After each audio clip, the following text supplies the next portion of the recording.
Also tonight, a Grove City motel is being shut down after being declared a public nuisance.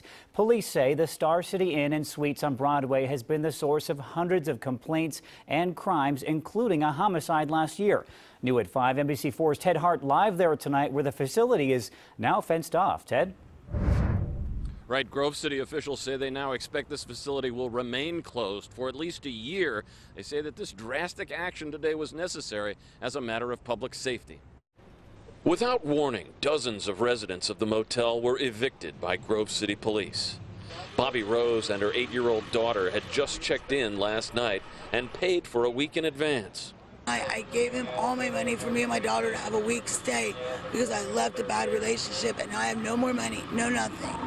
Teams of social workers were on hand to try to help people find alternative housing. Last September, the motel was the site of a murder. And today, city officials said the facility had become a public nuisance. They pointed to 362 calls for police or EMS in 2016.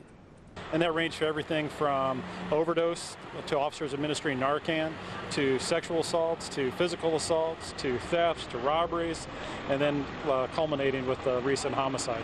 A few residents were offered rooms at other motels. Others were reaching out to friends or family for help. Rose KRAFT said she and her son are homeless and had been at the hotel for a few days.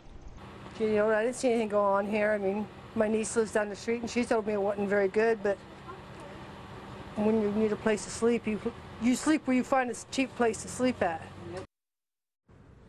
And city officials say that they've received an assurance from the owner that residents will be reimbursed for any days that they had paid in advance. We tried to reach the owner today by phone, but never did connect. Live in Grove City, Ted Hart, NBC4.